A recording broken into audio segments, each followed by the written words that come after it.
This episode of FilmRiot is brought to you by Domain.com.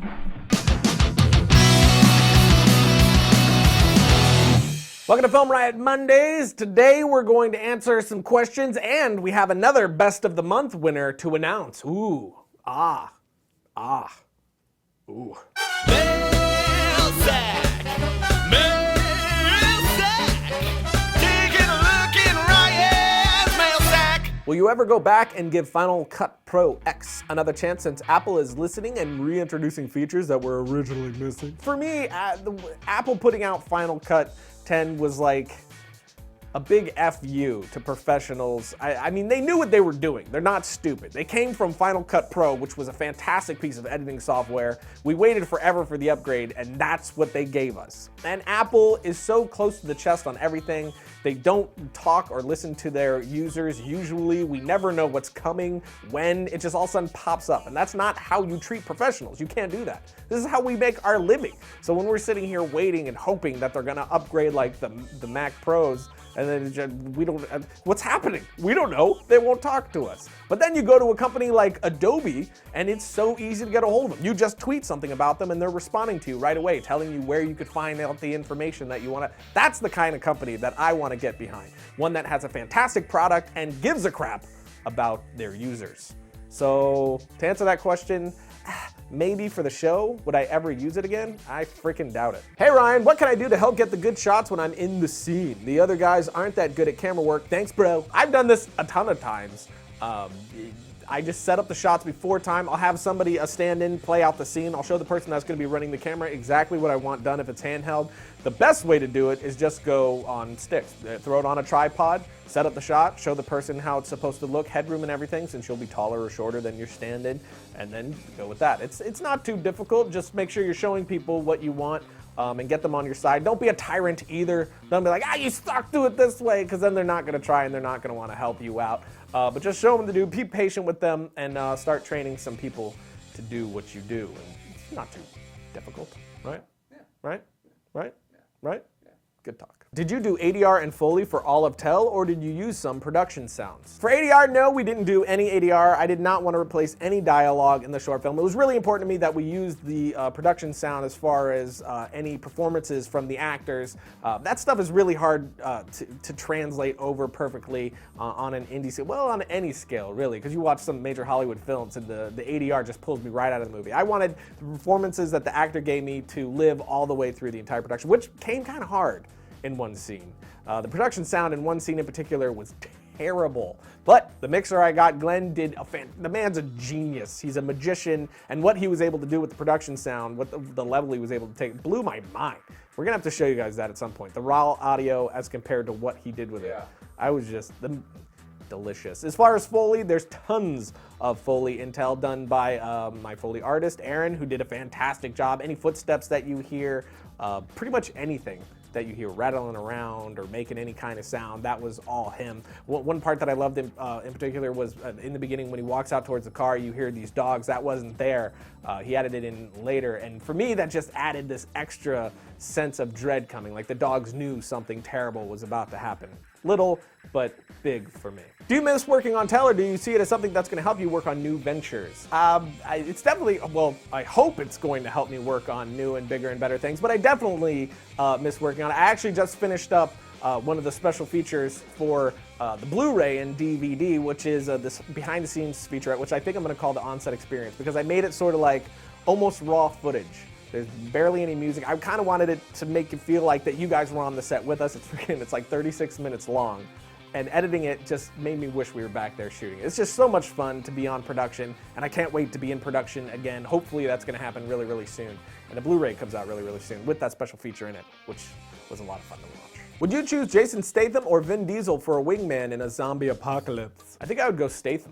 So do I. Because he doesn't yell as much. He's more quiet. I feel like Vin Diesel would give me a headache. I feel like... zombies! And I'm like, give me a headache, Vin. I feel that Vin Diesel... And where are we gonna get Tylenol in a zombie apocalypse? You know what I'm saying? Do you keep all your projects once you've rendered them out somewhere, or do you delete them along with all raw footage once you're done? I never delete a gosh darn thing. I keep everything always, forever and ever. Amen. That's officially a prayer for me. Never delete anything. You never know what you're gonna do with it later. There's actually something that we're doing now that I have to go back to a lot of our old stuff and render it out at higher quality. So if I would have deleted it, I wouldn't have been able to do that. I just buy a lot of hard drives to back it up. We're gonna do a RAID system pretty soon, a server rather, pretty soon, but it's really expensive, so it's taking a long time for us to get to that point. So right now we just buy a whole lot of hard drives. If you want to create a website for a blog, a business, or to post Photoshop pictures of you with a six-pack of abs that you're washing your laundry on, like Bruno does. Yeah. So no judgment. Domain.com is the place for you. I've talked about how I use Domain for my company, how I used it for Tell, and how easy it made everything. And now if you want to blog, create a website, showcase your portfolio, set up new email addresses at your personal domain, Domain.com is the best place to go. And the best part is the guys over at Domain.com want to hook you up with 15% off when you get your domain name or hosting by using the coupon code FilmRiot when you're checking out at Domain.com. So don't forget, when you think domain names, think Domain.com. Okay, so we are in the downslope of the Monday challenge situation. Since it is 2 weeks, you guys are doing the day for nights. We've seen some submissions already, and they are quite good. But the winners are going to be shown on the show next week. But now we're doing the next best of the month, which is the second one we've done so far. Yes. And the winner is one that made us laugh more than ever. I laughed pretty freaking hard, and I watched it several times. These kids are hilarious, and it is the YouTube channel Fushish.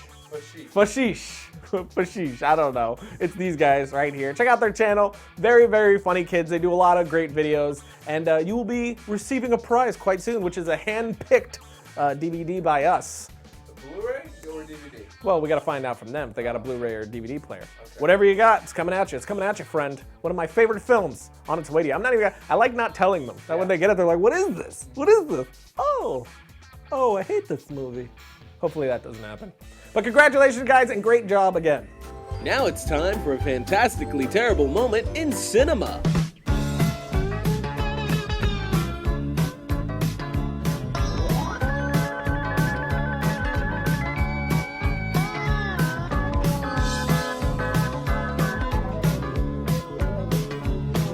Budweiser, you created a monster, and they call him Frankenstein.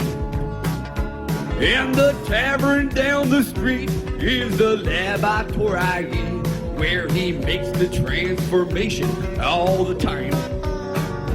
And a stein of Dr. Bud is a pint of monster blood, and it does affect me different every time.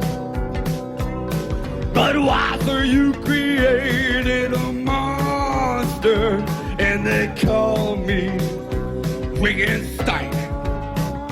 And they call me Frankenstein.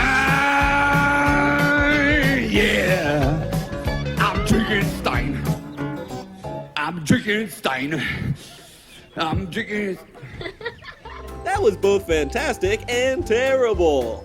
So that's it for today's episode, which means it's time for my short film suggestion of the week. This one is an action sci-fi film, which is a lot of fun to watch, very fast-paced, pretty much no story, but I don't really care about that. It's a great style, and it is very freaking cool. It's called The Raven, which this thing was shot in 48 hours with a very small crew and only $5,000. So that just goes to show you what you can pull off if you have very, very little money, but dang, they got talent. And this film has actually been optioned to turn into a feature film. So definitely check it out. You can see what kind of things which we was talking about last week. We were talking about how to get a short film done.